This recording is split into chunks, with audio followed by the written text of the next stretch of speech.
there is a place like no place on earth. A land full of wonder, mystery, riddles, fantasy and danger. A world where nothing makes any sense at all. This week, Westminster went through the looking glass. "We're all mad," said the cat.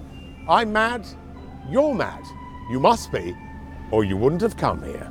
After building everyone up for a great Brexit showdown and declaring over and again that there was nothing more to be negotiated with the EU, the Prime Minister suddenly called off the big vote and said she was going to do some more talking with the EU after all. It is clear that while there is broad support for many of the key aspects of the deal, on one issue, the Northern Ireland backstop, there remains widespread and deep concern. As a result, if we went ahead and held the vote tomorrow, the deal would be rejected by a significant margin. We will therefore defer the vote scheduled for tomorrow and not proceed to divide the House at this time. A crabby speaker was not impressed with the latest chapter of Brexit in Blunderland. Halting the debate after no fewer than 164 colleagues have taken the trouble to contribute will be thought by many members of this House to be deeply discourteous. In Alice's adventures, the dodo organises a caucus race. That involves everyone running around in a circle and there never being a clear winner. So that's where they got the idea for Brexit. She's lost the trust and credibility of the House, lost the trust and credibility of the country, and most importantly, she's lost the trust and credibility of the European Union. Does she not get it by now that the withdrawal agreement, legally binding text, is unacceptable to this House? I want to ask the Prime Minister if she thinks that going back and changing minutiae about the backstop is actually going to make any difference.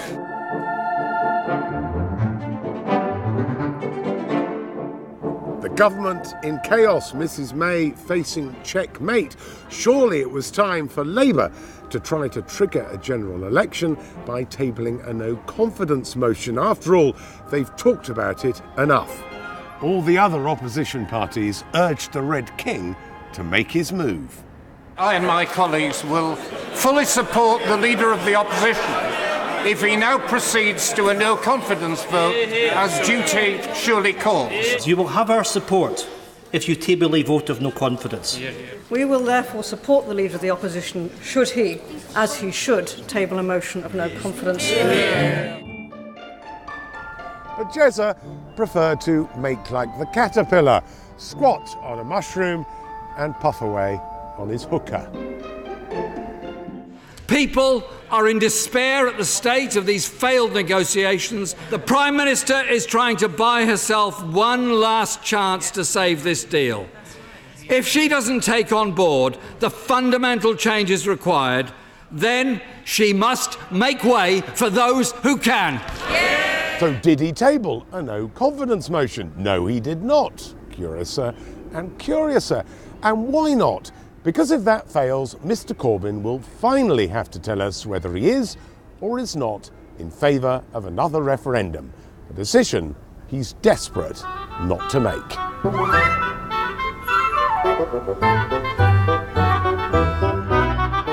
Over to you, Jacques. The deal we have achieved is the best deal possible. It's the only deal possible. And so we cannot...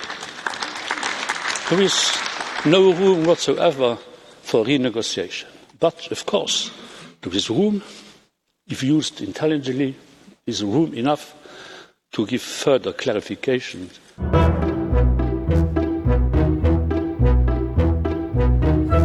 This lot are loyal to their leader, which can't be said of our Queen of Broken Hearts and her pack of cards.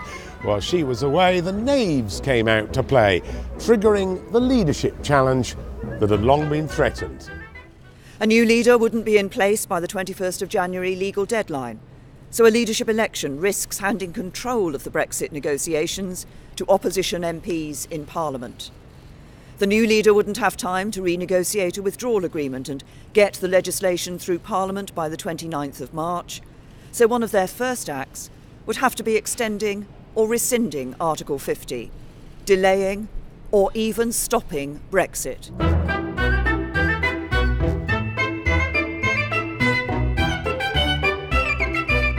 A promise to Tory MPs made to them at a private meeting that she wouldn't try to lead them into the next election helped Mrs May to survive.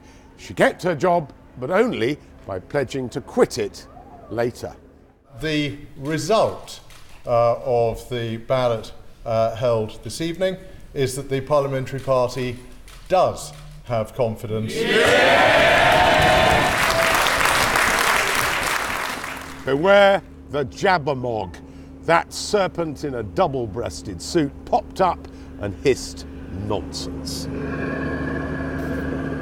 The Prime Minister must realise that under unconstitutional norms, she ought to go and see the Queen urgently and resign. Ferrets will be ferrets, and the Brexit ultras will always be bad losers. Mrs May headed back to Brussels. She's avoided a big fall for the moment, but it's still not clear how her Brexit plan can be put together again.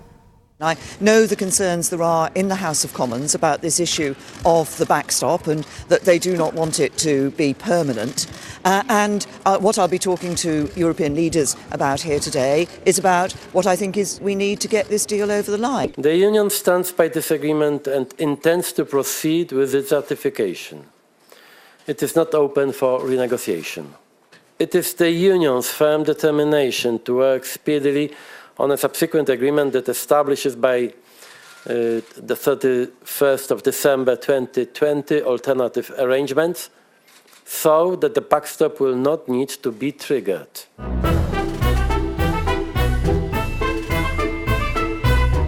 Oh dear, it's getting very late. There are barely more than 100 days to go before Britain is due to leave the EU. We're trapped in the gravest constitutional crisis since 1945. Even the Cheshire Cat would struggle to grin at that.